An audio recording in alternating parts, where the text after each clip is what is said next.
ونستغفره ونعوذ بالله من شرور أنفسنا وسيئات أعمالنا من يهد الله فلا مضل له ومن يضلل فلا هادي له أشهد أن لا إله إلا الله وحده لا شريك له وأشهد أن محمدا عبده ورسوله لا نبي ولا رسول بعده اللهم علمنا ما ينفعنا وانفعنا بما علمتنا وزدنا علما يا رب العالمين أما بعد Waalaikumsalam warahmatullahi wabarakatuh. Para jemaah sekalian yang semoga ya Allah Subhanahu Wa Taala, alhamdulillah, puji dan syukur tidak bosan-bosannya sampai kita panjatkan kepada Allah Subhanahu Wa Taala segala nikmat dan rahmat yang selama ini Allah limpahkan kepada kita semua, khususnya nikmat iman, nikmat sehat walafiat, nikmat rasa aman, yang tidak kalah penting juga tentunya nikmat hidayah, irsyad, wa taufik, yang sampai hari ini kita masih bisa istiqomah untuk menghambakan diri kita kepada Allah SWT. Sebagaimana salawat dan salam telah kita sampaikan dengan kita mulia Nabi Muhammad Sallallahu Alaihi Wasallam kepada keluarga beliau, para sahabat, dan para orang istiqomah berjalan di bawah sunnah beliau hingga hari kiamat. Kita memohon kepada Allah Azza wa Jalla pada kehadiran kita di sini sampai Allah Subhanahu Wa Taala berikan kepada kita semua ilmu yang bermanfaat, ilmu yang meningkatkan iman kita, ketakwaan kita kepada Allah Azza wa Jalla, serta produktivitas kita sebagai seorang hamba, sebagai bekal kita sebelum kita akan dipanggil oleh Allah Azza wa Jalla.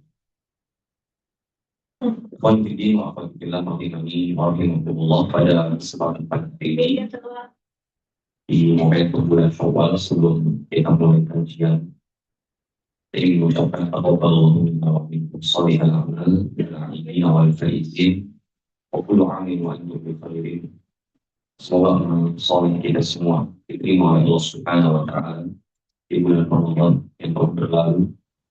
Dan semoga Allah Subhanahu Wa Taala senantiasa menjadikan kita hamba-hamba. Setiap kali kita tergelincir pada kesalahan, kita menjadi hamba yang kembali pada dengan beristighfar dan bertobat kepada Allah SWT. Dan mudah-mudahan kita juga termasuk hamba-hamba yang telah akan diberikan kesempatan hakiki oleh Allah yang dijauhkan dari neraka dan dimasukkan ke dalam surga.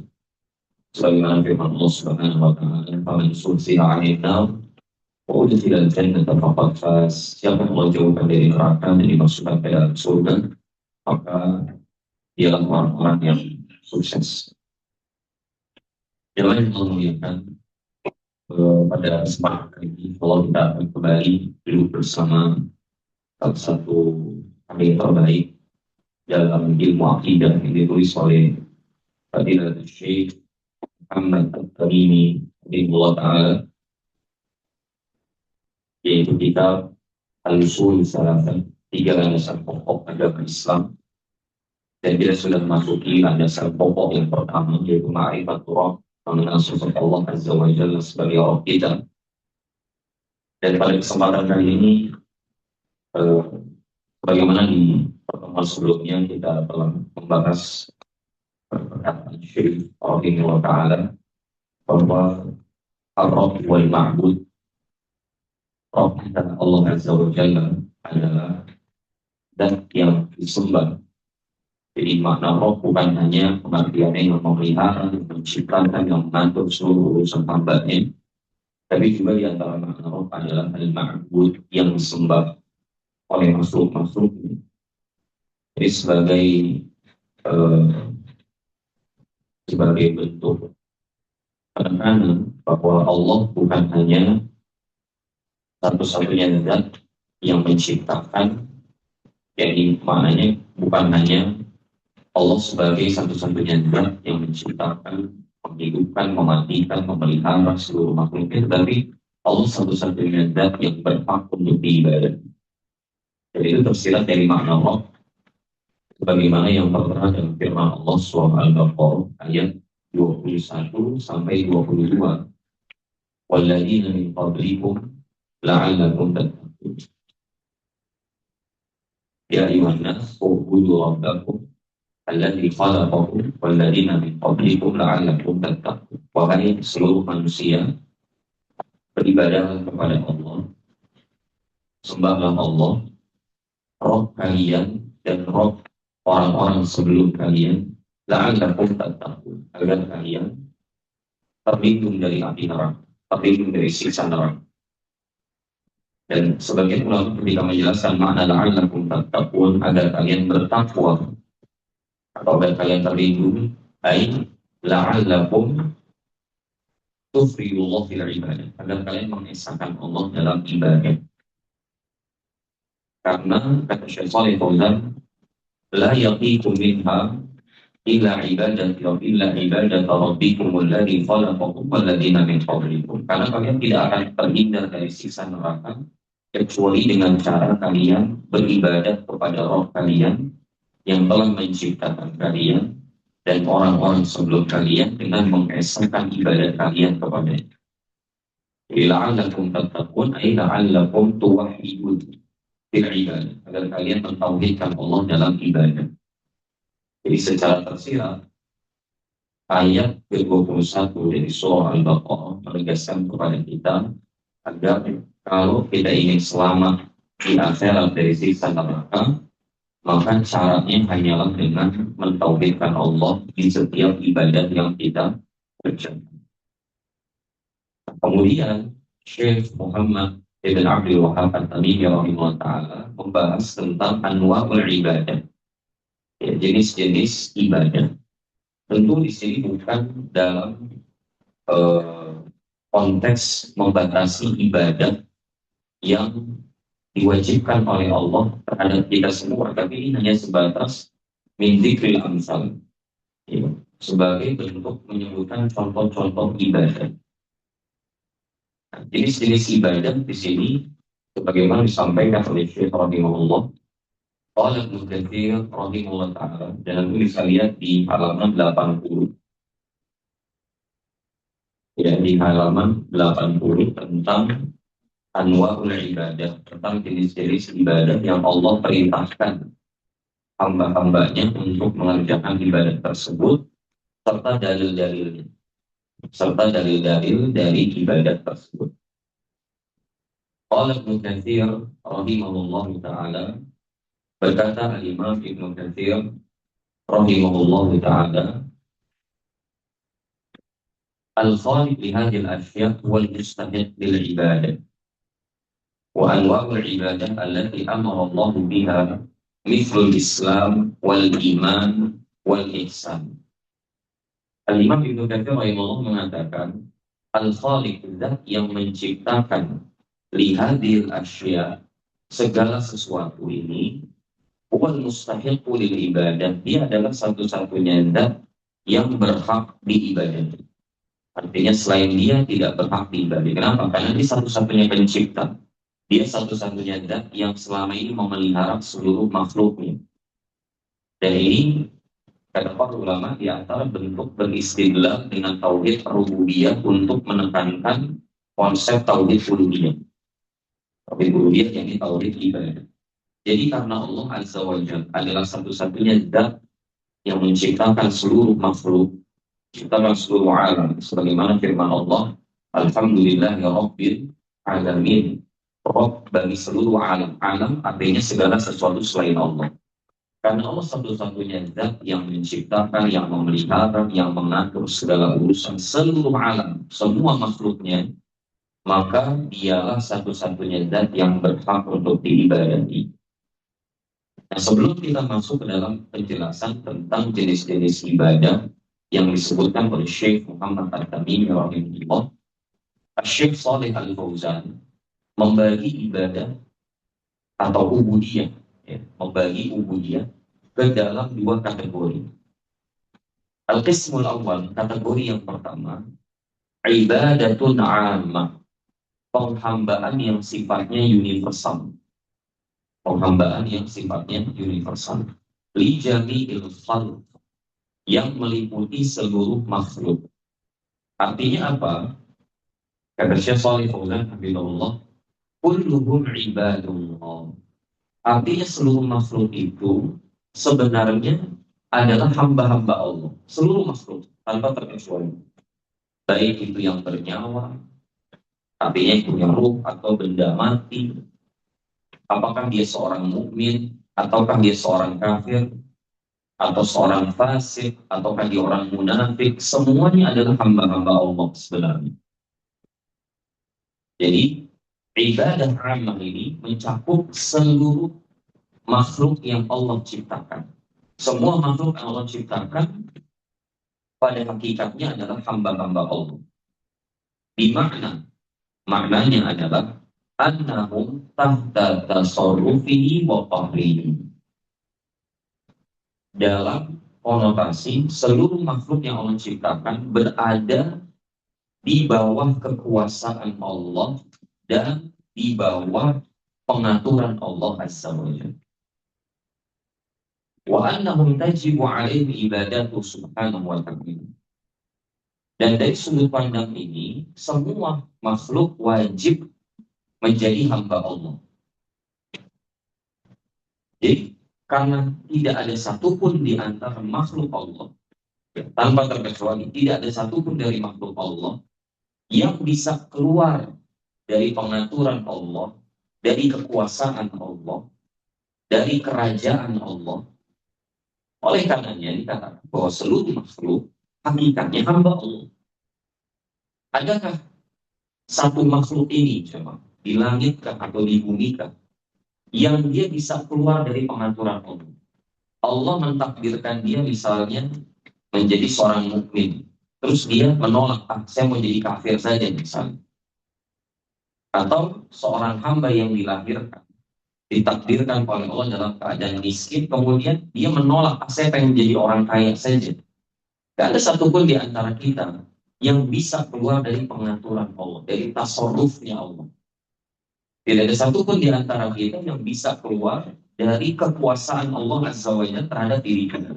Semua kita hakikatnya di bawah kontrolnya Allah Azza wa Jalla.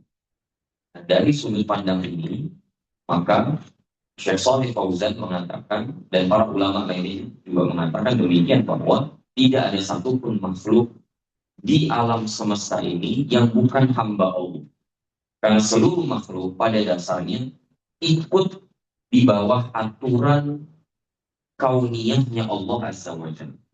Meskipun nanti kalau bicara syariah, ada yang nolak, ada yang bangkang. Nah, makanya kan nggak semuanya mukmin kan?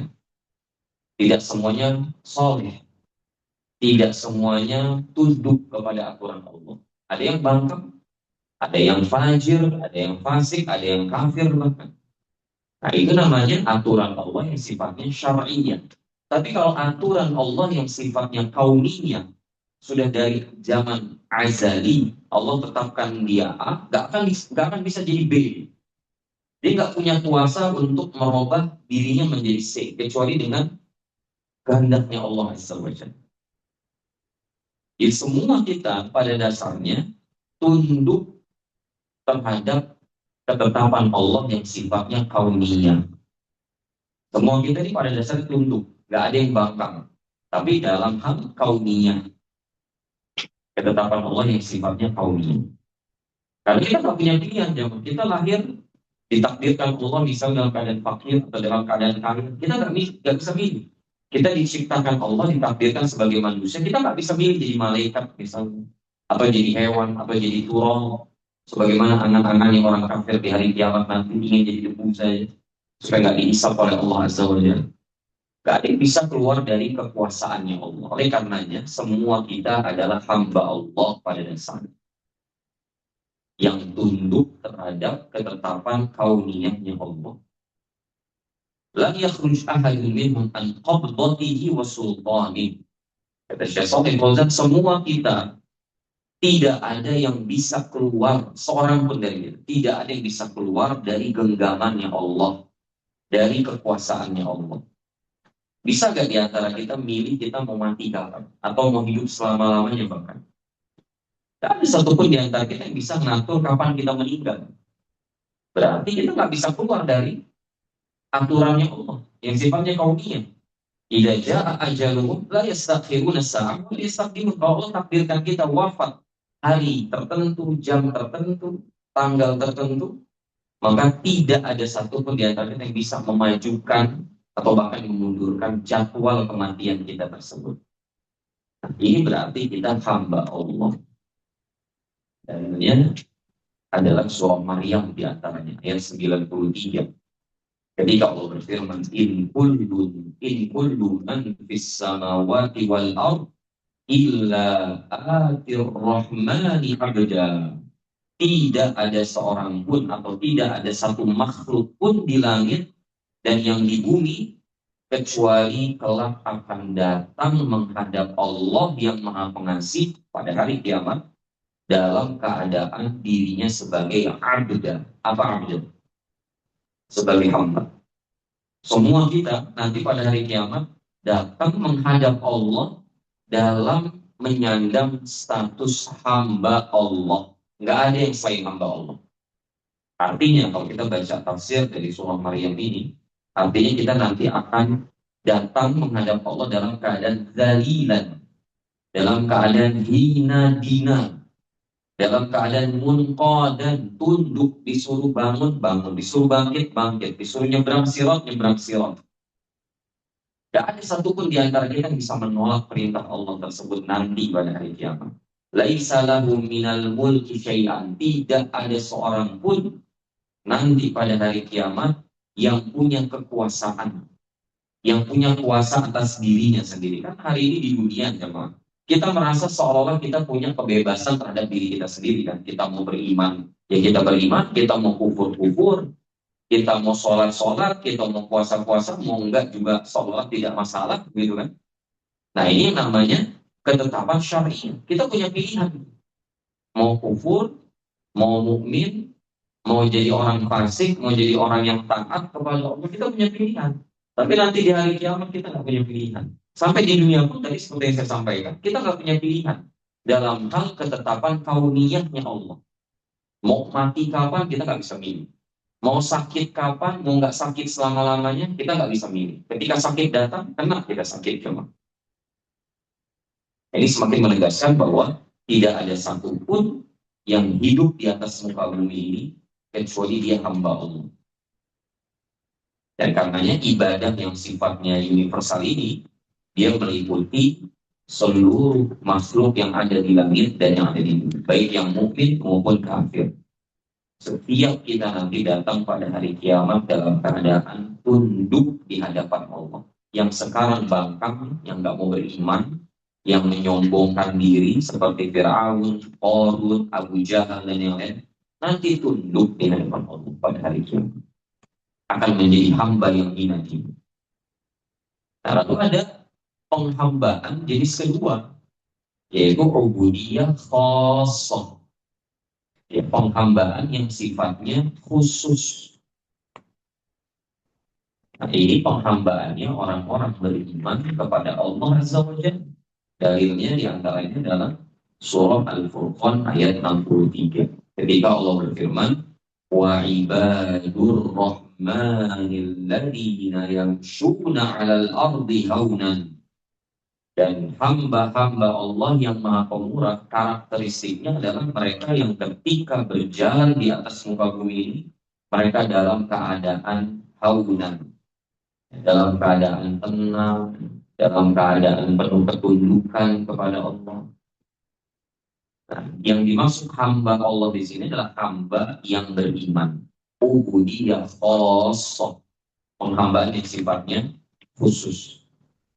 Kemudian dalil yang lain misalnya ketika iblis diusir oleh Allah Azza wa Jalla dari surga, kemudian dia bersumpah akan menyesatkan seluruh manusia, anak cucu Adam, maka iblis bersumpah akan menyesatkan semua anak cucunya Adam alaihissalam, kecuali kata iblis yang tidak bisa disesatkan oleh dia dan anak keturunannya, illa ibadaka minhumul mukhlasin, kecuali hamba-hambamu yang terpilih ya Allah.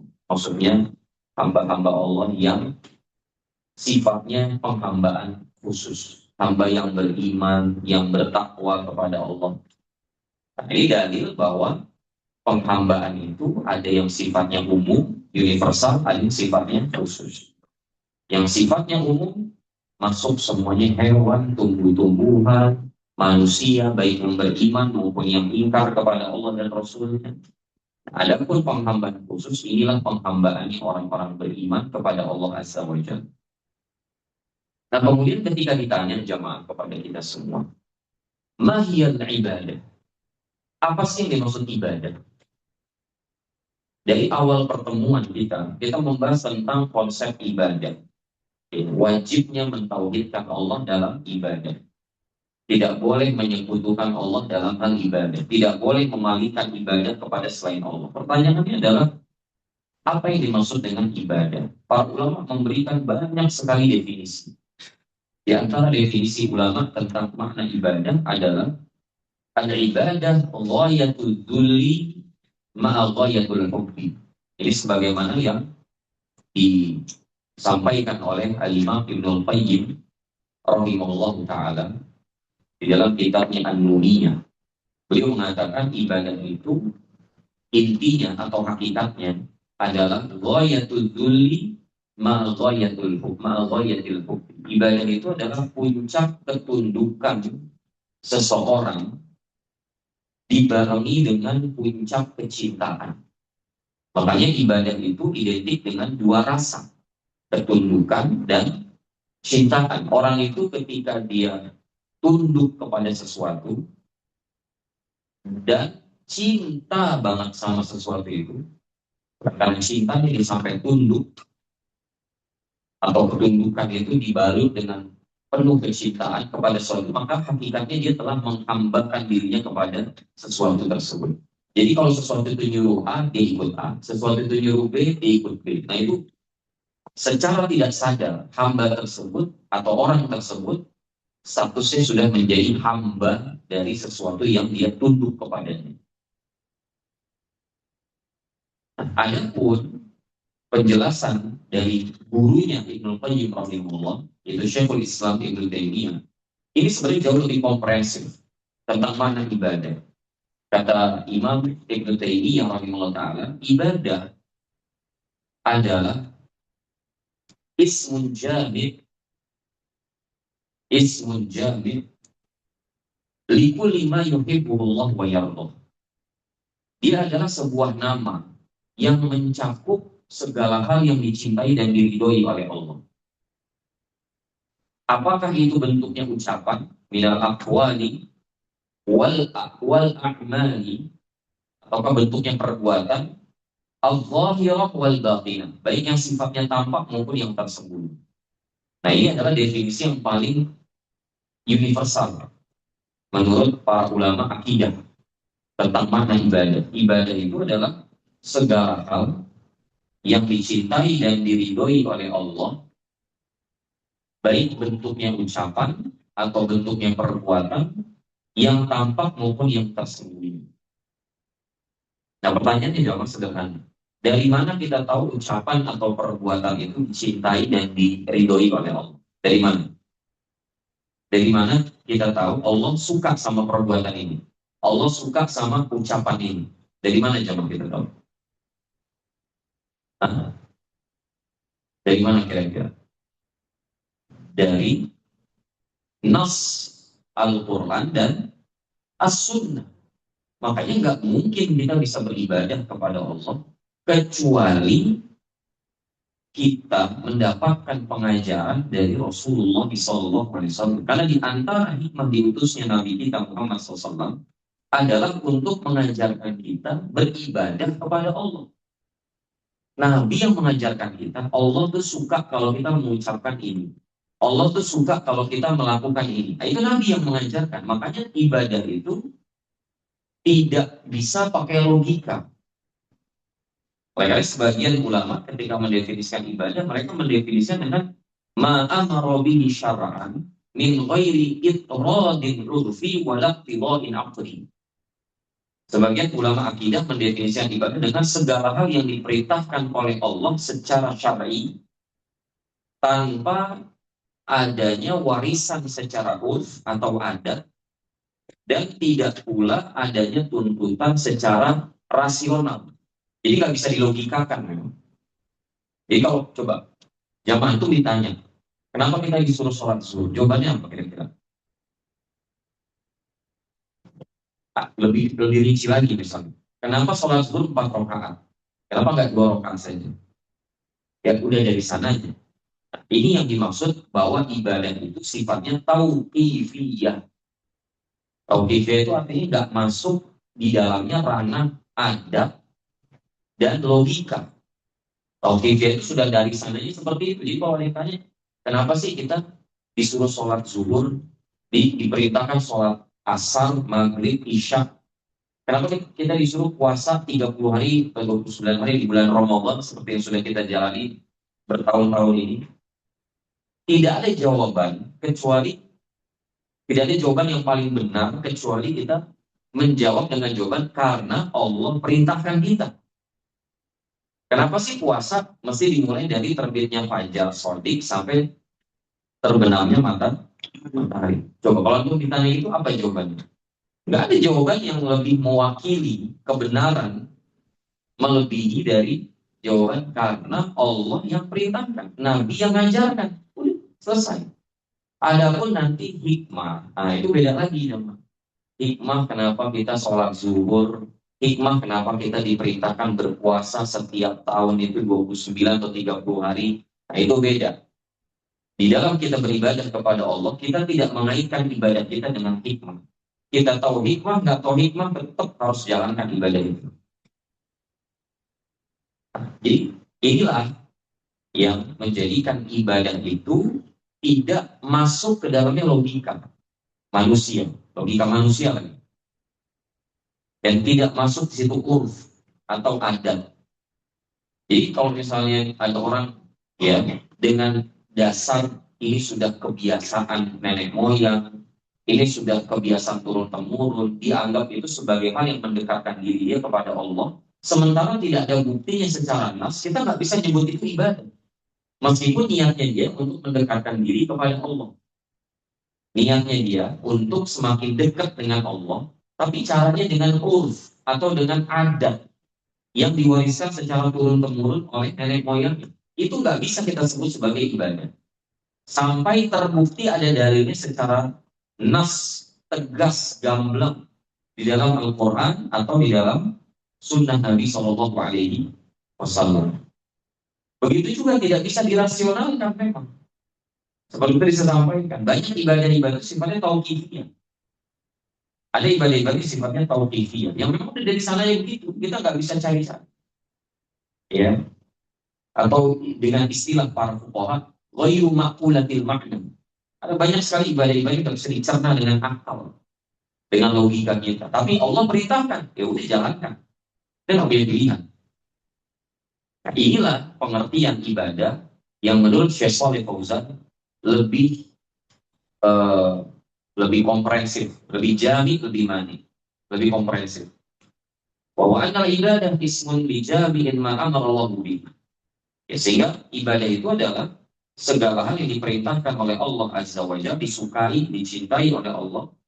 Maka fafi'lun ma amarallahu bihi ta'atan lillah. Wa tarku ma nahallahu anhu ta'atan lillah, hadhihi ibadah. Maka setiap perbuatan kita dalam rangka melaksanakan perintah Allah karena ketaatan kita kepada Allah, atau meninggalkan segala sesuatu yang dilarang Allah karena ketaatan kita kepada Allah, maka itulah ibadah. Segala perbuatan kita yang kita lakukan ini, segala gerak-gerik kita dalam rangka mengerjakan segala hal yang diperintahkan oleh Allah dengan dasar ketundukan kita kepada Allah, bukan karena yang lain, bukan karena ria, bukan karena sum'ah atau pamrih, maka itu termasuk bentuk ibadah. Demikian juga ketika kita meninggalkan sesuatu yang dilarang oleh Allah dengan dasar ketundukan kita dan kepatuhan kita kepada Allah, nah maka itu yang dimaksud dengan ibadah. Baik yang sifatnya zahir maupun yang sifatnya batin. Artinya yang tampak maupun yang tersembunyi. Karena ibadah itu ada yang zahir, ada yang batin. Ada hal-hal yang bisa terlihat dengan panca indera kita. Bisa kita lihat orang itu lagi sholat, orang itu lagi tawaf, orang itu lagi sa'i, orang itu lagi wukuf, kelihatan jemaah. Tapi ada hal-hal yang tidak bisa terlihat. Dan dia tetap masuk dalam kategori ibadah karena dia adalah sesuatu yang dicintai dan diridhoi oleh Allah Azza wa Jalla berdasarkan nas sekali lagi. Bukan berdasarkan akal kita. Apa yang akal kita anggap baik, oh berarti baik, oh berarti ini ibadah. Tidak. Ini secara nas. Seperti apa contohnya? Seperti niat, seperti tawakal misalnya. Itu ibadah hati. Seperti al-hub, cinta, ya mencintai Allah misalnya, mencintai Rasul Sallallahu Alaihi Wasallam, mencintai orang beriman, atau al khawf, rasa takut, itu nanti dibahas semua insya Allah di jenis-jenis ibadah yang disebutkan di dalam kitab ini oleh Syekh Muhammad bin Abdul Wahab At-Tamimi rahimahullah. Itu makna dari apa? Ibadah. Lalu kemudian jemaah, beliau mengatakan wa anwa'ul ibadah allati amara Allah biha mithlul Islam wal iman wal ihsan. Dan jenis-jenis ibadah yang Allah perintahkan kita untuk mengerjakannya, contohnya seperti Islam, iman, dan ihsan. Islam berarti, kata Syekh Shalih Fauzan, adalah seseorang yang mengamalkan rukun Islam yang berapa itu? 5 apa 6? Rukun Islam 5 apa 6? 5. Karena banyak yang kepleset. Rukun Islam berapa? Rukun iman 5. Rukun Islam yang 5 apa saja? Kesaksian bahwasanya tidak ada ilah yang berhak diibadahi kecuali Allah, dan kesaksian Muhammad adalah utusan Allah. Kemudian iqamus shalah, menegakkan sholat, kita zakat, shaum Ramadan, puasa di bulan Ramadan, hajjul bait al-haram, hajjul baitillahil haram, haji bagi man istata'a ilaihi sabila. Nah, semua ini ya masuk dalam kategori ibadah. Contohnya ibadah itu diantaranya adalah Islam. Dari maksud Islam adalah rukun Islam yang 5. Yang tercontoh juga iman. Yang dimaksud iman berarti adalah rukun iman yang 6. Iman kepada apa saja? Iman kepada Allah, kepada para kepada kitab kita, kepada hari akhir Rasul, kepada hari akhir, kepada takdir, baik yang dia sukai atau tidak dia sukai. Semua ini masuk ke dalam bentuk ibadah. Jadi jangan dibilang orang yang meyakini rukun iman yang 6 itu dia nggak beribadah, itu ibadah yang paling agung. Itu masuk ke dalam ranah ibadah hati, ibadah qalbi. Kalau rukun Islam tadi, dia masuk ke dalam ranah ibadah maliyah dan badaniyah. Ibadah maliyah dan badaniyah. Karena misalnya zakat itu nggak cukup dengan badan, tapi harus dengan hal. Haji juga begitu. Nggak mungkin dengan badan saja. Karena di antara makna manis atau ilai sabila adalah dia punya kemampuan untuk berangkat dengan hartanya menunaikan ibadah haji.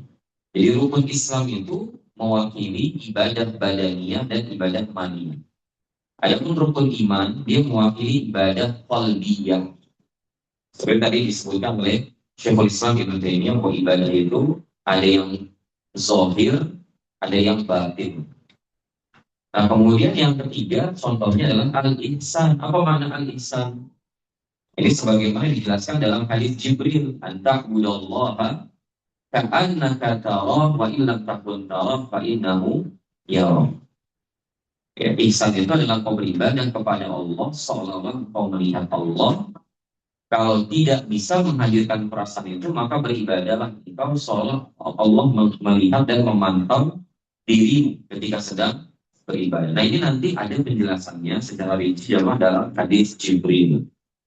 Ya, tapi ini bukan kesempatan yang pas untuk membahas hadis Jibril, karena nanti ada sesi khusus terkait penjelasan hadis Jibril di depan. Contohnya juga jemaah kata Syekhul Islam Muhammad ibn Abdul Wahhab At-Tamimi rahimahullah, wa minhu ad-du'a wal khawf wal raja wal tawakkul wal raghbah wal rahbah wal khusyu' wal inabah wal isti'anah wal isti'adah wal dhabhi wal nadari wa ghairi dhalik min anwa'il ibadah allati amara Allah biha kulluha lillahi ta'ala. Di antara contoh ibadah kata beliau apa? Doa, kemudian al-khauf, apa al-khauf? Rasa takut, ar-roja, apa ar-roja? Rasa harap, at-tawakkul, menyandarkan diri atau berpasrah, itu ibadah. Ar-rohbah, rasa cinta atau rasa harap, ar-rohbah, rasa segan, termasuk juga rasa takut, al-khusyu, kekhusyuan, ketundukan, itu semua ibadah hati semua yang dicontohkan oleh Syekh Muhammad At-Tamimi rahimahullah. Wal inabah, inabah itu diantara apa namanya bentuk atau istilah lain dari kata taubat. Taubat itu karena diantara definisinya adalah inabah, kembali kepada Allah. Wal isti'anah, apa isti'anah? Meminta pertolongan. Wal isti'adah, meminta perlindungan. Wal dzabhi, apa dzabh? Menyembelih. Ya, wan nazar, bernazar, dan yang lainnya dari jenis-jenis ibadah yang diperintahkan oleh Allah untuk dikerjakan. Jika dilakukan seluruhnya itu karena Allah. Jika seluruhnya dilakukan karena Allah. Nah, kemudian beliau sebutkan dalil satu persatu. Dalil yang menunjukkan bahwa doa itu masuk ke dalam kategori ibadah. Kita bisa lihat itu di dalam surah Al-Jin ayat 18.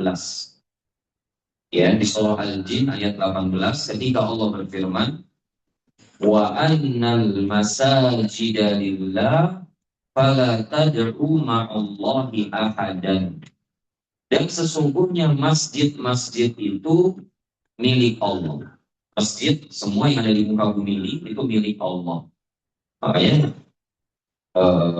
masjid yang dibangun untuk ditegakkan di dalamnya sholat 5 waktu, i'tikaf, ya, baca Quran, zikir, itu dibangun di atas tanah wakaf untuk Allah Azza wa Jalla. Ya. Itu baru disebut masjid yang hakiki, dibangun di atas tanah wakaf. Karena masjid itu dipersembahkan untuk Allah.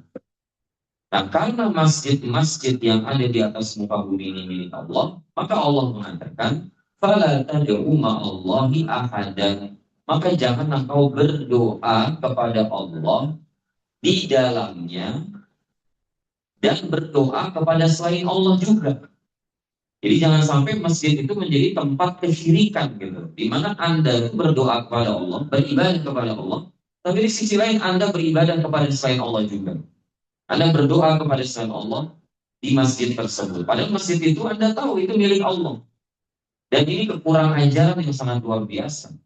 Ketika kita bangun masjid itu untuk Allah, karena Allah,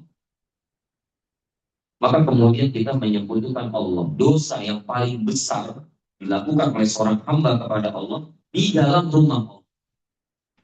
Itu kekurangan ajaran yang sangat luar biasa. Dan doa, jemaah, kata para ulama, ini terbagi menjadi 2 jenis. Ada yang disebut doa ibadah, ada yang disebut juga doa masalah.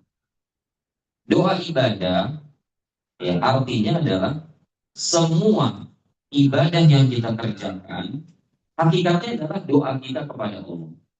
Ya, semua ibadah yang kita kerjakan, hakikatnya adalah bentuk doa kita kepada Allah. Ya, atau doa dengan sikap, doa dengan perbuatan. Itu yang disebut dengan doa ibadah. Jika kita sholat, jemaah, kemudian kita puasa. Kamu tanya, kita sholat, kita puasa, ada nggak yang kita harapkan dari Allah, jemaah? Apa kita sholat aja tanpa ada latar belakang? Apakah kita kemarin di bulan Ramadan asal puasa saja tanpa mengharapkan apapun dari sisi Allah? Semua kita yang beribadah, kalau kita sadar, hakikatnya kita berharap sesuatu nggak sama Allah? Berharapan shoma Ramadan iman dan wahtisaban, Ghufira lahu ma taqaddama min dhanbi. Berarti ketika kita puasa di bulan Ramadan kemarin, kita memohon maghfirah kepada Allah, ya kan? Ketika kita puasa di bulan Ramadan kemarin, kita berharap Allah mengampuni semua dosa-dosa kita. Nah, itulah yang dimaksud doa ibadah. Ketika kita beribadah, hakikatnya kita sedang berdoa kepada Allah. Nah, kemudian ada doa jenis kedua, yaitu doa masalah, doa yang sifatnya permohonan. Ketika kita meminta kepada Allah agar diberi hidayah, diberikan keturunan, diberikan rezeki, ya diberikan ilmu yang bermanfaat, diberikan taufik oleh Allah misalnya. Nah, itu semua yang dimaksud dengan doa masalah, ya doa permohonan. Nah, pertanyaannya yang dimaksud oleh Allah di surah Al-Jin ini, fala tad'u ma'allahi ahadan. Jangan kalian berdoa kepada selain Allah sesuatu apapun di rumah Allah, di masjid-masjid Allah. Itu kira-kira menurut antum doa ibadah apa doa masalah? Hah? Doa masalah atau doa ibadah? Kira-kira itu. Gak ada hubungannya kalau sama jawab. Apa? Hah? Doa masalah atau doa ibadah? Hah? Doa masalah dan ibadah. Dua-duanya. Jadi sebagaimana kita nggak boleh beribadah kepada selain Allah di rumah Allah, kita juga nggak boleh memohon kepada selain Allah di rumah Allah juga. Hal-hal yang memang hanya Allah yang punya kuasa atas itu. Jadi dua-duanya nggak boleh. Baik itu doa ibadah konteksnya atau doa masalah. Tidak dibenarkan dan masuk dalam tadi saya bilang kategori kekurangan ajaran yang sangat luar biasa terhadap Allah. Kita beribadah kepada selain Allah di rumah Allah, di mana itu rumah dipersembahkan untuk Allah Azza wa Jalla.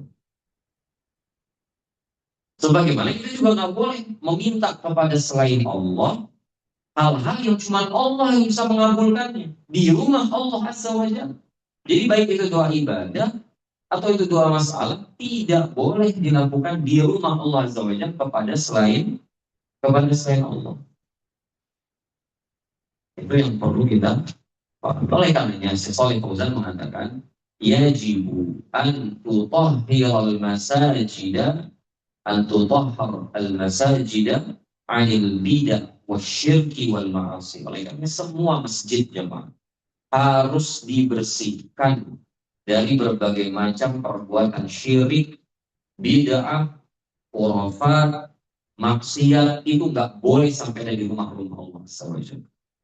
Jadi masjid itu bukan hanya dibersihkan fisiknya saja. Kalau antum diberikan kuasa oleh Allah untuk jadi pengurus masjid, jadi DKM misalnya, maka antum punya kewajiban untuk membersihkan rumah Allah bukan dari kotoran yang sifatnya fisikly saja, tapi juga kotoran syirik, kotoran bid'ah, kotoran maksiat di rumah Allah. Di annaha lillah, karena rumah itu dipersembahkan untuk Allah. Masjid itu untuk Allah, milik Allah. Fala yakunu fiha illa ma yurdillah. Maka tidak boleh ada di rumah Allah kecuali hal-hal yang diridhoi oleh Allah Azza wa Jalla. Dan Allah tidak meridhoi terjadinya kesyirikan. Allah tidak meridhoi terjadinya kekufuran. Allah tidak meridhoi adanya bid'ah atau maksiat di rumahnya. Fala tad'u ma'allahi ahadan fi hadhil masajid. Maka jangan sampai kita berdoa kepada selain Allah, kepada siapapun di rumahnya Allah Azza wa Jalla, di masjid-masjid Allah. Au tastakhdimu a'dha'akum bisujud li ghairillah. Atau kalian menggunakan anggota tubuh sujud Anda di rumah Allah untuk sujud kepada selain Allah. Li'anna hadza syirkun akbar. Karena ini masuk dalam kategori syirik akbar yang mengeluarkan pelakunya dari Islam. Kalladzi yasjud lis-sanam aw lil-qabr, seperti orang yang misalnya di masjid dia sujud di hadapan berhala, ya dia sujud kepada kuburan keramat, kuburan orang-orang soleh misalnya di rumah Allah, di masjid Allah. Makanya masjid itu jemaah itu sangat bertentangan dengan kuburan karena sangat rentan terjadinya kesyirikan di rumah Allah gara-gara ada kuburan yang dianggap keramat tersebut. Gara-gara ada makam orang soleh gitu, atau orang yang diduga soleh, kita mana tahu tentang soleh apa enggak gitu kan. Bahkan kadang-kadang ketika dibongkar nggak ada jasadnya, jadi hanya sebatas bisnis kuburan keramat gitu. Dan itu terjadi di rumah Allah, itu fatal sekali. Maka janganlah kalian beribadah atau berdoa memohon kepada selain Allah di rumah Allah. Oh kalau gitu selain di rumah Allah boleh puasa? Ya nggak boleh. Ini kayak misalnya mohon maaf ya kita bilang teman, Pak Bu tolong jangan buang sampah di masjid. Oh kalau di rumah Bapak boleh? Ya nggak boleh. Sama di mana pun nggak boleh. Di rumah Allah lebih ditekankan lagi ketidakbolehannya gitu. Kesyirikan dimanapun nggak boleh. Berdoa kepada selain Allah dimanapun nggak boleh. Di rumah Allah lebih tidak diperbolehkan lagi, itu maksudnya. Padahal dari rumah Allah yang akan jangan beribadah kepada selain Allah siapapun, hanya ini siapapun jemaah. Kata Syekh Saleh Fauzan meliputi malaikat, mau yang anda ibadah itu malaikat kah, para nabi kah, para wali kah, pohon kah, batu kah, siapapun yang anda seru selain Allah, jangan sampai terjadi di rumah Allah Azza wa Jalla. Jangan sampai itu terjadi di rumah Allah Azza wa Jalla. Faman sarafa syai'an, kata Syekh Muhammad bin Abdul Wahab rahimahullah, sebagaimana di mantan antum itu. Ya, faman sarafa syai'an min hali ghairillah fa huwa musyrikun akbar. Ya, siapa yang memalingkan salah satu dari jenis ibadah yang tadi disebutkan, contohnya kepada selain Allah, artinya takut kepada selain Allah, berdoa kepada selain Allah, berharap kepada selain Allah, tawakal kepada selain Allah, ini berpotensi menjerumuskan dia kepada kesyirikan yang mengeluarkan dari Islam, musyrikun kafir. Di antara dalilnya, sebagaimana disebutkan di sini oleh Syekh, adalah surah Al-Mu'minun ayat 117. Ya, surah Al-Mu'minun ayat berapa? Ayat 117. Wa man yad'u ma'allahi ilahan akhar fala burhana lahu bihi fa inna ma hisabuhu inda rabbih innahu la yuflihul kafirun. Coba dibaca apa terjemah? Syarah Ikhwan yang baca Al-Mu'minun ayat 117. Dan siapa menyembah Tuhan yang lain di samping Allah padahal tidak ada suatu dalil pun bagaimana tentang itu, maka sesungguhnya pertimbangan di sisi Rabbnya. Sesungguhnya orang kafir itu tidak beruntung. Ya, sesungguhnya orang kafir itu tidak beruntung. Awal ayat itu apa bunyinya? Siapa saja yang beribadah, siapa saja yang beribadah, yang berdoa kepada selain Allah bersamaan dengan dia berdoa dan beribadah kepada Allah. Jadi paham konsep kesyirikan kan ini? Kesyirikan itu bukan berarti dia nggak nyembah Allah sama sekali, dia nggak berdoa sama sekali kepada Allah. Dia berdoa kepada Allah. Tapi di sisi lain dia berdoa juga kepada selain Allah. Siapa? Ilahan akhar, sembahan yang lainnya selain Allah.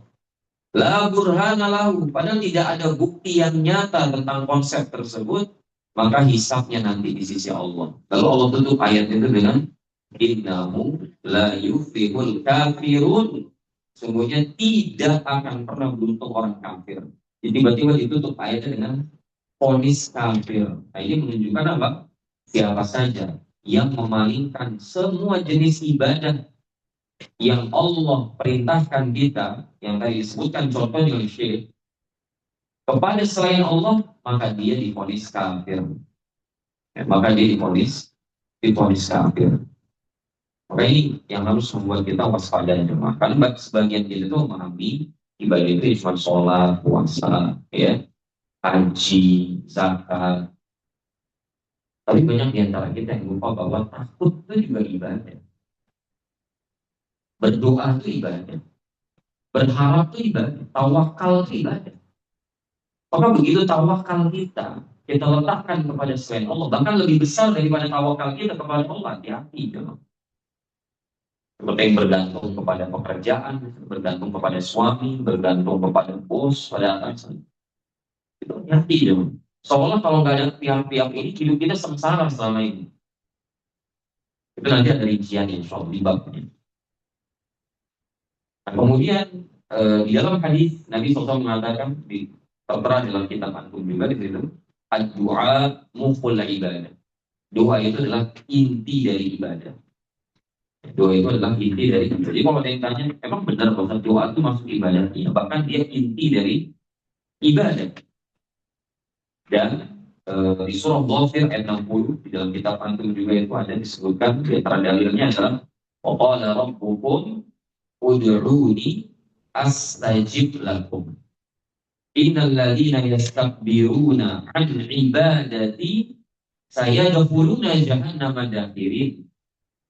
Dan Rob kalian berfirman, ud'uni, berdoalah kepadaku atau sembahlah aku, beribadahlah kepadaku. Karena doa tadi ada dua ibadah, ada dua masalah. Ya, berdoalah kepadaku, mintalah kepadaku, ibadahlah kepadaku, astajib lakum. Niscaya pasti akan diperkenankan untuk kalian, akan diijabah untuk kalian. Innal ladzina yastakbiruna an ibadati. Allah tidak mengatakan an du'ai. Innal ladzina yastakbirun. Sesungguhnya orang-orang yang sombong, yang angkuh dari beribadah kepadaku. Padahal tadi lagi bicara tentang doa di awal. Tiba-tiba konteksnya berubah jadi ibadah. Nah, ini semakin menunjukkan bahwa doa itu adalah ibadah. Bahkan intinya ibadah seperti yang disampaikan Nabi Shallallahu Alaihi Wasallam. Siapa yang sombong dari beribadah kepadaku, saya dukhuluna jahannam dakhirin, maka dia akan masuk ke dalam neraka jahanam dalam keadaan hina-hina. Jadi di sini Allah memerintahkan kita cuma untuk berdoa hanya kepadanya, beribadah hanya kepadanya. Wahada min karamihi, dan ini di antara bentuk kedermawanan Allah Azza wa Jalla. Li'annahu ghaniyun an du'aina. Karena sebenarnya Allah tidak butuh dengan doa kita. Allah perintahkan kita berdoa, Allah perintahkan kita ibadah, tapi Allah nggak butuh sama doa kita. Di waktu yang sama Allah nggak butuh ibadah kita. Walakinna muhtajuna li du'ai Azza wa Jalla. Yang butuh berdoa ya kita, yang butuh beribadah ya kita. Bagian Allah perintahkan kita untuk sesuatu yang maslahatnya bakal kembali kepada kita. Bukankah ini kedermawanan? Allah sampai nyuruh kita buat sedekah, misalnya kan anfik unfaq alaih dalam hadis kursi, wahai anak Adam, berinfaklah, aku akan berinfak kepadamu. Pertanyaannya, apakah Allah butuh infak kita? Allah butuh harta kita? Abadan. Gak mungkin. Allah ghaniyun 'anna. Allah maha cukup, maha kaya dari seluruh hamba-hambanya.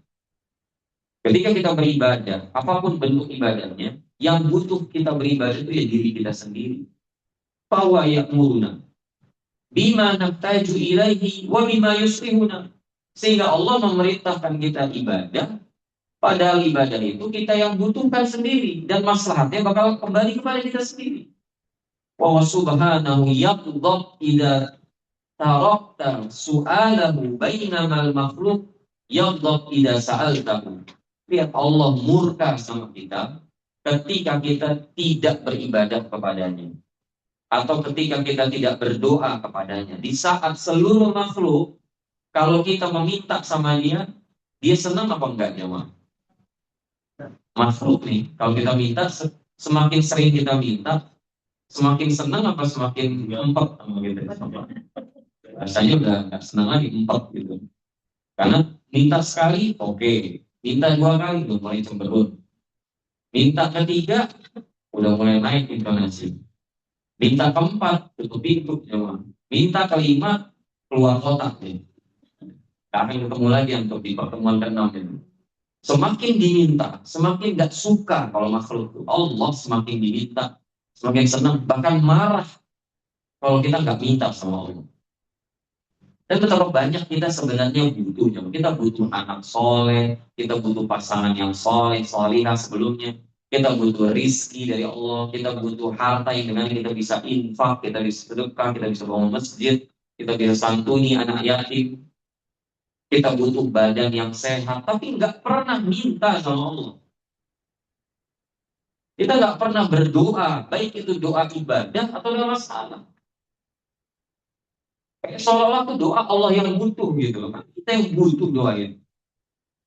Allah nggak butuh sedikit pun ibadah hambanya. Allah nggak butuh sedikit pun dari dua hambanya. Tapi Allah perintahkan kita. Al-Karam, ini dimaksud kedermawanan memang. Ini yang disebut dengan yang maha al-Karim, yang maha dermawan. Marah bahkan kalau kita nggak beribadah kepadanya. Padahal ibadah itu kita yang butuh. Maka pada Syekh Shalih Fauzan, ya, ibadah itu atau hamba itu jamaah manusia itu terbagi jadi tiga klasifikasinya dari ayat tersebut. Yang pertama, man la yad'ullah aslan. Mereka yang tidak beribadah kepada Allah atau tidak pernah berdoa kepada Allah sama sekali.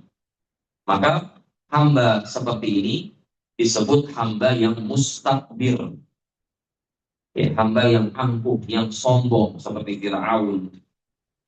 Ya, orang-orang yang mengklaim tidak ada Tuhan misalnya, atau dia bahkan Tuhannya. Nah, ini masuk ke dalam kategori hamba mustakbir yang terancam di dalam ayat ini. Jelas terancam dalam ayat ini. Karena dia tidak berdoa sama sekali kepada Allah, tidak beribadah sama sekali kepada Allah. Yang kedua, di antara jenis hamba man yad'ullah walakin yad'u ma'ahu ghairahu. Dia beribadah kepada Allah, dia minta kepada Allah, tapi di sisi lain dia juga beribadah kepada selain Allah. Dia berharap kepada Allah, tapi di sisi lain berharap juga kepada selain Allah. Dia bernazar untuk Allah, tapi di waktu yang lain dia bernazar untuk selain Allah. Dia menyembelih untuk Allah, tapi di sisi lain dia menyembelih juga untuk selain Allah. Maka hamba tersebut dimasukkan dalam kategori hamba yang musyrik. Bukan abid dia musyrik. Dia bukan orang yang beribadah. Hakikatnya dia melakukan kesyirikan. Nah, klasifikasi yang ketiga, dan ini benar-benar kita masuk ke dalamnya, dan istiqomah kita sampai kita wafat, adalah man yad'ullaha mukhlishan lahu du'a. Hamba-hamba manusia-manusia yang berdoa dan beribadah hanya kepada Allah Azza wa Jalla. Mukhlis, hamba-hamba yang memurnikan ibadahnya, memurnikan doanya hanya untuk Allah Azza wa Jalla. Fahadha huwal muwahhid. Maka inilah hamba yang masuk dalam kategori hamba muwahhid, atau dengan kata lain ahli tauhid. Ini maksud ahli tauhid, dan muslim itu ahli tauhid. Yang maksud muslim itu adalah ahli. Kalau ada orang sholat tapi dia nyembelih untuk selain Allah, dia berdoa kepada selain Allah, dia minta kepada selain Allah, dia meyakini ada kekuatan selain Allah yang mengatur, dia bukan muslim, dia musyrik. Dengan nama lain kafir. Yang muslim itu adalah ahli tauhid sebenarnya. Selain ahli tauhid, dia tidak dianggap sebagai muslim. Ahli tauhid ada yang maksiat kan? Ada. Maksiat itu dalam Ahlus Sunnah wal Jamaah tidak mengeluarkan dia dari keislaman. Mungkin saja ahli tauhid ada yang berzina, alhamdulillah. Ahli tauhid ada yang minum khamr, ahli tauhid ada yang judi online lagi. Ahli tauhid ada yang minjem duit nggak dibalik-balikin kan jemaah? Ini paling banyak. Padahal dia mampu mengembalikan atau menunda-nunda pengembalian hutang tersebut. Nah itu ahli tauhid banyak yang kayak gitu. Bahkan yang udah khatam kita tauhid pun banyak yang kayak begitu. Tapi itu nggak mengeluarkan dia menjadi kafir atau musyrik, karena dia tetap hanya memurnikan ibadahnya untuk Allah. Bukan berarti jangan kita meremehkan semua dosa itu, enggak ya. Jadi Allah itu atau Nabi kita SAW ketika di dalam ayat ya, atau Nabi SAW di dalam hadis, ketika mengkomparasikan semua dosa dengan kesyirikan, itu nggak pernah ada dosa yang sebanding dengan syirik. Artinya kalau kita mati dalam keadaan tauhid, maka semua dosa-dosa besar itu ada kemungkinan diampuni. Itu bukan dalam rangka menyepelekan semua dosa-dosa besar syirik itu, bukan. Itu untuk menunjukkan betapa besarnya urgensi tauhid. Udah gitu aja. Jangan dipahami juga seolah kalau kita udah mentauhidkan Allah, utang nggak bayar nggak apa-apa, gitu kan. Seolah zina aman, minum khamar aman, gitu kan. Toh nanti juga akan diampuni kan. Bukan Allah berfirman, innallaha la yaghfiru an yushraka bihi wa yaghfiru ma duna dzalika liman yasha. Allah tidak akan pernah mengampuni dosa orang-orang yang menyekutukan Dia dan mengampuni dosa selainnya, selain syirik, bagi siapa yang dikehendaki. Seolah ayat itu menjadi pembenaran orang-orang itu dari kalangan ahli tauhid melakukan dosa besar. Ini nggak kayak gitu cara memahaminya. Ini ayat-ayat seperti ini tujuannya adalah untuk menekankan bahaya syirik. Udah itu aja. Hadis-hadis yang berkaitan dengan eh, seseorang kalau mati di atas kalimat tauhid, maka semua dosa-dosa diampuni oleh Allah sesuai dengan kehendak Allah. Maka ini tidak menjadi pembenaran orang itu kalau sudah bertauhid, dia boleh melakukan banyak dosa besar. Ini hanya sebatas ingin menekankan tentang pentingnya tauhid. Bahwa yang disebut muslim itu ya ahli tauhid. Selain itu maka dia tidak disebut sebagai seorang muslim. Dan kemudian di antara contohnya juga tadi adalah al-khawf. Di antara contoh ibadah adalah al-khawf, ya, rasa takut. Nah, rasa takut yang mana dimaksud? Ini pertanyaan. Ini sebagian kita banyak yang belum paham konsep ini. Emang rasa takut itu ibadah, bosan? Dan apakah berarti kita hanya boleh takut kepada Allah? Kalau kita takut kecoa gimana di rumah misalnya? Atau ketika kita lagi makan bakso, tiba-tiba curut lewat di depan kita, kemudian kita loncat, berarti kita musyrik begitu. Karena kita punya ketakutan terhadap binatang pengerat yang satu ini. Nah, ini nanti dibahas oleh Syekh Rahimahullah. Maka di antara dalilnya jemaah, bahwa rasa takut itu adalah ibadah. Boleh dicantumkan oleh Syekh dalam kitab Antum itu. Ali Imran ayat 175. Jadi Allah berfirman, innama dzalikumus syaitan yukhawwifu awliya'ah fala takhafuhum wa khafuni in kuntum mu'minin. Sesungguhnya demikian itu hanyalah syaitan. Syaitan itu tujuannya untuk menakut-nakuti kalian, menakut-nakuti wali-walinya, menakut-nakuti tentang kefakiran, misalnya kan, sehingga orang nggak mau sedekah, menakut-nakuti tentang kematian, sehingga orang nggak mau jihad. Apalagi ayat ini sebenarnya konteksnya tentang perang Uhud. Ya, menakut-nakuti orang kalau jihad itu nanti kepotong tangannya, nanti mati loh, ingat ada keluarga. Syaitan itu tujuannya menakut-nakuti hamba supaya dia nggak beribadah kepada Allah. Maka Allah mengatakan, "Fala takhafuhum," maka jangan takut sama mereka. Wa khafuni, takutlah kepadaku, kata Allah, in kuntum mu'minin, kalau kalian benar-benar mukmin sejati. Jadi mukmin sejati itu memurnikan takutnya hanya untuk Allah. Dan memang benar memang bahwa al-khawf, ya, al-khawf itu nau'an. Jadi takut itu ada dua jenis memang. Yang pertama khauful ibadah, yang kedua al-khauf at-tabi'i.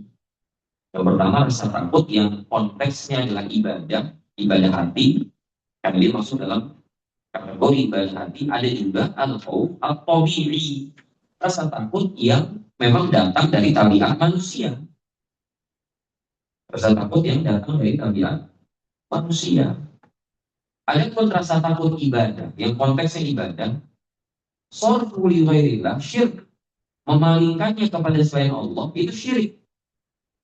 Kalau rasa takutnya adalah rasa takut yang konteksnya apa? Ibadah. Namanya kayak kita memalingkan sujud kita kepada selain Allah, tak boleh, syirik.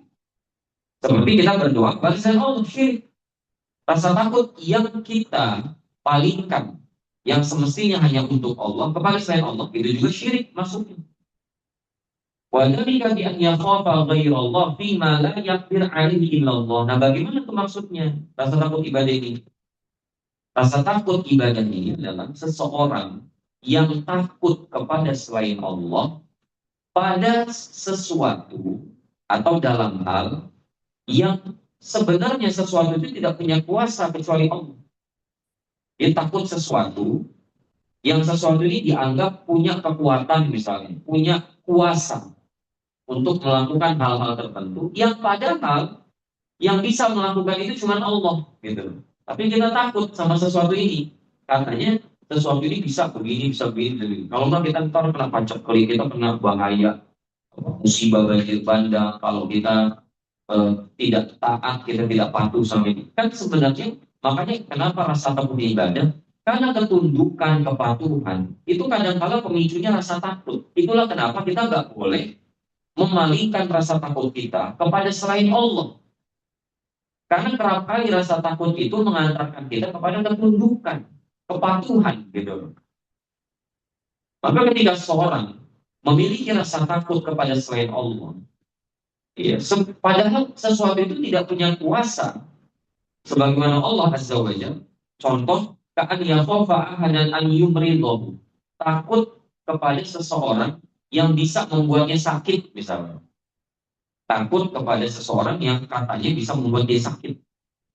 Au an yaqbidahu habu, atau bisa buat dia mati jarak jauh gitu. Kematian online berarti ya. Japri.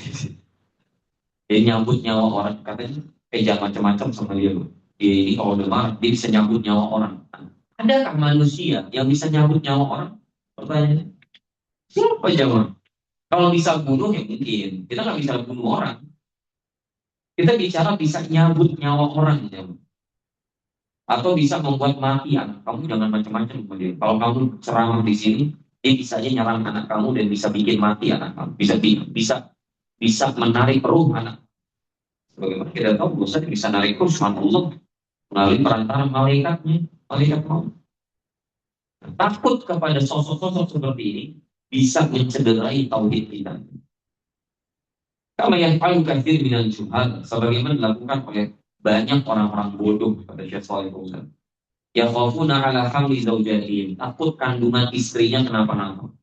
Jadi kan jangan lewat, misalnya ya, saya nggak tahu ada persepsinya atau enggak, jangan lewat pantai selatan kalau istri lagi hamil, nanti kandungannya hilang, kosong misalnya kan. Perkara ada kandungan tiba-tiba hilang, itu amrun akhar, itu perkara lainnya. Itu boleh jadi permainan jin, bisa bisa juga. Tapi takut gara-gara hal tersebut itu mencederai tauhid kita dan bisa menjerumuskan kita kepada kesyirikan. Wa ala auladihim minal jin. Takut anaknya misalnya nanti diganggu sama jin gitu kan. Yang khafuna minas sahara, takut sama tukang sihir. Au minal mauta, takut sama orang yang sudah meninggal, gangguin dia, gitu. Rohnya orang yang sudah meninggal gangguin dia. Takut kalau lewat Ancol ketemu si manis jembatan Ancol, misalkan jembatan sebenarnya jembatan Ancol si manis jembatan Ancol kan sampai sekarang saya belum ketemu gitu. Itu beneran mitos gitu. Apa memang udah dihancurin supaya si manis nggak lewat situ lagi gitu. Fayaqaluna akmalan syarikah di ajli an yatakhallasu min hadzal khauf. Nah, karena rasa takutnya ini, dia melakukan amalan-amalan yang bermakna kesyirikan supaya dia bisa terbebas dari sesuatu yang dia takuti itu, gitu. Jadi contoh tadi, dia takut kalau misalnya dia tidak memberikan sesajen kepada penunggu Gunung Merapi misalnya, itu penunggu Gunung Merapi marah sama dia. Akan terjadi musibah, akan jadi letusan, akan membuat panennya hancur berantakan. Karena takut itu kepada penunggu itu, makanya dia akhirnya apa? Begitu saja, dia serahin, Bang. Ini serangan dari kami, sajian dari kami, kemudian berkenan untuk diterima. Gitu. Apalagi ketika dia ngasihnya malam, besok pagi udah sakit. Dimakan sama Mbak nih, padahal dimakan sama para pendaki. Karena kan begitu, manusia itu saking khusyuknya, saking takutnya gitu kan. Akhirnya mana asumsinya. Karena takut dia kepada penunggu pantai tertentu, penunggu gunung tertentu, akhirnya dia menyembelih sembelihan. Yang sembelih dipersembahkan untuk penunggu itu, jemaah. Nah, maka inilah yang dimaksud khauful ibadah. Rasa takut yang sifatnya ibadah yang bisa menjurumuskan orang kepada kesyirikan. Padahal kita tahu tidak ada yang bisa menyebarkan penyakit kecuali Allah. Tidak ada yang bisa mencabut nyawa kecuali Allah. Tidak ada yang bisa memutus rizki kecuali Allah. Tidak ada yang bisa memberikan bala atau malapetaka kecuali Allah. Nah begitu kita punya keyakinan itu, alhamdulillah, ada sesuatu yang bisa mendatangkan malapetaka, bisa membuat panen gagal, bisa menyebabkan longsor, bisa menurunkan hujan lebat yang akan jadi banjir bandang. Selain Allah, maka telah terjerumus dia kepada kesyirikan. Jadi ini rasa takut yang tidak boleh dipalingkan kepada selain Allah Azza wa Jalla. Ada rasa takut yang kedua, tabi'i. Artinya memang bawaan manusia dari Allah begitu jemaah. Wa anta khafa min syai'in zahir. Itu rasa takut yang dirasakan seseorang terhadap sesuatu yang tampak. Memang tampak, jelas, nyata bahayanya. Yaqdir ala ma takhafu minhu. Ya, dia memang jelas-jelas bisa membahayakan. Ka'anta khafa minal hayya. Seperti seorang takut sama ular. Itu nggak akan mencederai tauhid dia. Justru kalau dia bisa cium-cium pala ular piton, itu atau ular kobra, itu aneh malah. Kami rasa takut gitu. Karena manusia itu ketika dia punya maklumat ya, bahwa ular itu berbisa, bahkan bisa juga ada. Bisa ini belum ada penawarnya. Dia akan menghindari, dia akan menjauh, dia akan lari gitu. Atau takut kalajengking, takut dengan asap, ya, takut dengan singa misalnya. Jangan setelah belajar kitab ini masuk ke taman safari, buka kaca, nongolin kepala di kandang singa gitu. Dengan dasar kita nggak boleh takut kepada selain Allah. Masya Allah. Ini kalau berani, gitu. Ini keberanian yang bisa mengantarkan kepada kematian beneran kalau gitu. Atau takut sama musuh misalnya ketika berjihad, takut kena tembak, takut kena tebas, itu hal yang wajar karena memang bahayanya nyata. Bisa menimpa kepada dia bahaya tersebut. Fal khaufu minha la yusamma syirkan. Maka rasa takut yang seperti ini tidak masuk dalam kategori kesyirikan. Hadza khaufun tabi'i min syai'in zahirin ma'rufin. Ini adalah rasa takut yang sifatnya tabiat, ya. Ya, rasa takut ini ada pada sesuatu yang sifatnya zahir dan ma'ruf. Memang sudah diketahui ini ada bahayanya. Li'annaka takhafu min sababil zahir wa maqdubil wiqayah minhu. Karena kita takut kepada sesuatu yang memang tampak bahayanya dan kita memang diperintahkan oleh syariat untuk waspada gitu, untuk berhati-hati. Syariat memang memerintahkan kita berhati-hati gitu kan. Jangan sampai kita dengan dasar berani atau tidak takut kecuali hanya kepada Allah, terus kita menjerumuskan diri kita kepada jurang kebinasaan. Ya, nyetor nyawa kalau kita nggak boleh. Maka tak sudul asal di konkret saja. Syariat perintahkan kita kalau ketemu ular diapain ya, Bang? Syariat menyuruh kita ketika kita sholat nih, terus ketemu ular lewat di hadapan kita, disuruh ngapain gitu ya, Bang? Realitanya apa? Kabur. Kayaknya kalau ada ular, kalian jengking, tapi sedang kita lagi sholat, pukul, bunuh, Uktulul aswadain, bunuh yang hitam, dua yang hitam, ular dan kalajengking. Ketika kita lagi sholat. Jadi kita ketika ketemu ular sama kalajengking, kita disuruh untuk melakukan tindakan pencegahan. Supaya jangan sampai kita kena bahayanya kan. Disuruh bunuh. Sebagian orang katanya karena dia ini wali gitu kan. Oh, king cobra dia nggak dibunuh, dipelihara gitu. Mesra banget yang king cobra. Katanya king cobra makhluk Allah juga. Yang lebih ngerti konsep ini itu wali atau Rasulullah SAW. Rasul suruh bunuh, dipelihara. Dan banyak yang seperti ini, gak paham syariat. Jadi ketika nanti perintahkan kita buat bunuh ular, kalajengking, atau binatang-binatang yang bisa membahayakan kita karena dia masuk dalam kategori binatang buas, ini menunjukkan bahwa rasa takut kita kepada binatang-binatang tersebut dibolehkan oleh syariat. Gitu. Karenanya syariat menyuruh kita untuk membunuhnya supaya kita tidak terbunuh kan. Kalau kita ketemu ular kobra, pilihannya dua, kita yang mati atau dia yang mati gitu kan. Atau ya ada pilihan yang lain, kita yang kabur apa dia yang kabur gitu. Kalau dia yang kabur mustahil. Pokoknya kita yang kabur, menyelamatkan diri gitu kan. Nah, ini menunjukkan bahwa rasa takut seperti ini sifatnya tabiat dan tidak mencederai tauhid kita kepada Allah SWT. Mungkin ini jamaah yang bisa kita bahas pada kesempatan kali ini. Mudah-mudahan menjadi ilmu bermanfaat buat kita semua. Sebelum dari itu mungkin ada yang ingin disampaikan atau ada pertanyaan dari Instagram. Ada Ustaz dari Zoom. Dari foto. Iya. Assalamualaikum Ustaz. Izin bertanya. Kalau misalnya kita masuk ke dalam masjid, di dalamnya ada kuburan orang soleh, bagaimana adab kita diajak berdoa? Apakah kita mengikuti atau tidak? Ataukah kita tidak melakukannya? Mohon penjelasannya Ustaz. Kalau kita masuk masjid yang di situ ada kuburan, tidak ada kuburan orang soleh, maka Maka eh, adabnya Ustaz. adab nih. Iya. Apa tadi pertanyaannya? Kalau misalkan kita masuk di masjid di dalamnya ada kuburan orang soleh, bagaimana adab kita diajak berdoa? Apa kita Diajak berdoa. iya Adabnya diajak berdoa. berdoa? Adabnya diajak berdoa. Kalau kita diajak untuk berdoa, datang ke suatu masjid berdoa di masjid yang bisa di kuburan orang soleh, maka tentunya kita menghindari hal ini. Karena hal seperti ini bisa menjadi wasilah yang menjerumuskan kita kepada kesyirikan. Betul, tidak mesti datangnya kita ke kuburan yang dianggap itu kuburan orang soleh, baik itu terletak dalam masjid atau di area masjid atau di luar area masjid, itu tidak serta-merta memang menjerumuskan kita kepada kesyirikan. Tidak semua doa yang kaitannya dengan kuburan orang soleh itu dihukumi syirik memang.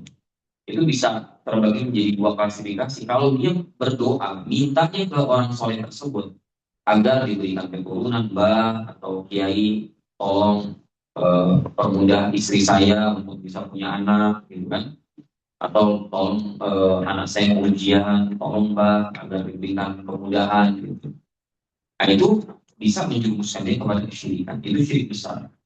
Tapi kalau misalnya dia bertawassul kepada orang soleh tersebut yang sudah meninggal di makamnya agar Allah memberikan manfaat buat dia, nah ini namanya doa yang tidak. Jadi kalian juga terjerumus pada kesyirikan atau pada bidah. Dan tentu hal ini dua-duanya tidak ada yang dibilang. Dua-duanya terlarang. Maka adabnya adalah kita tolak baik-baik.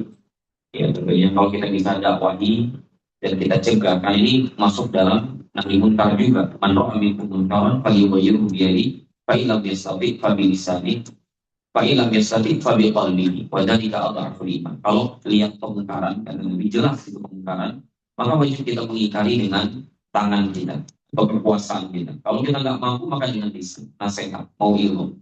Kalau kita nggak mampu juga minimal dengan hati. Yaitu selemah-lemahnya iman. Dan mengingkari dengan hati adalah kita tidak ikut serta dalam pengungkapan tersebut. Wallahu taala a'lam. Kata lagi dari itu.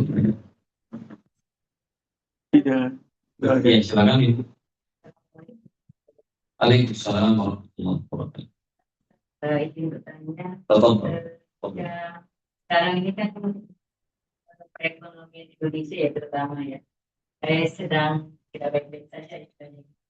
Nah, ada rasa takut akan harga yang naik gitu, jadi orang berlomba-lomba untuk mengumpulkan misalnya sembako atau apa gitu. Nah, itu ada cedera nggak dari gimana kita tentang tidak percaya kepada rezeki yang Allah sudah berikan ke kita. Ini tentunya tidak sampai mencederai tauhid, ya, tapi bisa berpotensi mencederai keimanan kita kepada Allah, keyakinan kita kepada Allah Ar-Razzaq yang Maha memberikan rezeki. Makanya saya itu sebenarnya sangat-sangat paling anti dengan prediksi-prediksi ekonomi di masa yang akan datang. 10 tahun ke depan Indonesia mau cerah, mau gelap. Kalau sebatas preventif nggak masalah, maksudnya berusaha untuk menghindarkan diri kita dari nonton itu nggak ada masalah. Tapi seolah pasti terjadi. Indonesia itu 10 tahun lagi pasti akan suram misalnya, gelap, gitu kan? Nah, maka ini pertama bisa yang kalau seperti ini bisa menceritakan tauhid, karena nggak ada yang tahu perkara gaib. Tapi kalau ada orang bisa mengklaim 10 tahun ke depan Indonesia pasti gelap, ini kan berarti mengklaim sesuatu yang sifatnya goib. Nah, yang mengklaim ini dan yang mempercayai itu bisa mengurangi tauhid, bisa mencederai tauhid. Tapi kalau kita ada kekhawatiran misalnya nanti anak sekolah gimana ya, biaya sekolah aja di tahun ini sekian, gitu kan. Harga-harga sembako sudah mulai naik dan memang nggak pernah turun, memang pernah turun. Terus dari tahun ke tahun nggak pernah, dari tahun ke tahun turun gitu, nggak pernah. Jadi iya, ini kan akibat inflasi gitu kan. Artinya potensi harga-harga barang akan naik, harga pendidikan akan naik, itu kemungkinan besar terjadi. Dan kekhawatiran seorang muslim akan sesuatu hal yang datang di masa akan datang, yang dia belum pastikan, ini bisa mencari tawakal dia kepada Allah. Ya. Makanya Allah berfirman tentang seorang ayah yang takut nanti anaknya susah, kemudian ini gara-gara itu dia bunuh anaknya. Kata Allah, "Fala taqtulu wala taqtulu auladakum min imlaq. Nahnu narzuquhum wa iyyahum." Dalam ayat yang lain, nahnu narzuquhum wa iyyahum. Kami kasih rezeki kepada kalian dan kepada anak-anak kalian. Jadi kita nggak boleh khawatir punya anak karena ada kecemasan dalam hati kita bahwa kita nggak bisa nafkahin anak kita. Emang kan Allah, nahnu narzuquhum wa iyyahum. Jadi seorang mukmin itu harus punya keyakinan bahwa harga beras 5 tahun lalu maupun harga beras 5 tahun akan datang, itu yang memberikan kita kecukupan untuk membeli beras sampai detik ini, itu Allah Azza wa Jalla. Jadi nggak ada urusan dengan inflasi, dengan kenaikan harga barang, kenaikan harga pendidikan misalnya. Karena kalau Allah sudah cukupkan, mau naik berapapun nggak ada urusan gitu. Maka apakah orang yang khawatir terhadap sesuatu yang akan terjadi di masa akan datang akan mengurangi tauhidnya? Kalau sampai mengurangi tauhid, kemungkinan tidak. Tapi mengurangi keimanan, keyakinan dia kepada Allah sebagai zat yang memberi rezeki, itu bisa jadi terjadi, terlodai keimanan dia dan keyakinan dia kepada Allah Azza wa Jalla. Karenanya seorang mukmin harus optimis. Muslim itu nggak boleh pesimis. Muslimin itu meskipun dia jargonnya la haula wala quwwata illa billah, saya nggak punya usaha, saya nggak punya kekuatan, saya nggak punya effort, itu datang dari Allah. Dia menafikan kekuatan dia, tapi bukan berarti dia menjadi pribadi yang pesimis. Muslim itu harus optimis, memang. Ya, tentang apa yang akan terjadi di masa yang akan datang. Dia harus optimis bahwa seberat apapun ya finansial di masa yang akan datang, itu akan merubah yang dia sembah selama ini, memberikan rezeki dia selama ini adalah Allah Azza wa Jalla. Selama masih Allah yang memberikan kita rezeki, gak perlu khawatir. Kecuali ganti Tuhan, itu gak mungkin. Kecuali Tuhan kita di masa kadang diganti, bukan Allah lagi. Dan itu gak mungkin. Selama Allah yang masih memberikan kita rezeki, gak boleh ada keraguan sedikit pun tentang rezeki yang Allah berikan kepada kita. Kalau sebatas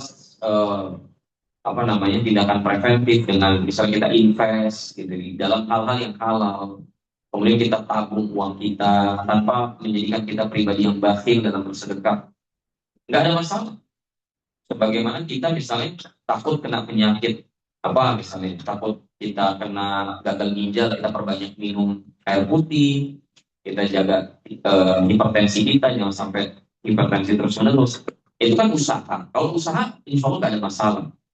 Ya, tapi yang nggak berpikir terus takut, cemas, kayaknya pasti masa depan suram gitu. Ini nggak diperbolehkan. Jadi bisa mencederai tawakal kita kepada Allah dan keimanan kita kepada Allah. Allah Taala. Baik, mungkin ini yang bisa kita bahas, mudah-mudahan menjadi inspirasi buat kita semua di kehidupan kita di dunia ini, dan juga menjadi penerang kita sampai kita pelajari ini sampai di alam kubur kita, sampai nanti kita berjumpa di surga Allah Azza wa Jalla. Semoga Allah Ta'ala memudahkan setiap langkah kita yang kita langkahkan ke tempat ini dari umur kita untuk mudah menjalani langkah demi langkah kita menuju surga Allah Azza wa Jalla. Bagaimana sabda Nabi kita sallallahu alaihi wasallam, "Salakan tariqan yang tamisu bihi ilman Sallallahu alaihi wa sallam. Aku qul hadza wa astaghfirullah li wa lakum. Subhanallahumma wa bihamdika asyhadu an la ilaha illa anta astaghfiruka wa atubu ilaik. Assalamualaikum warahmatullahi wabarakatuh. Yes.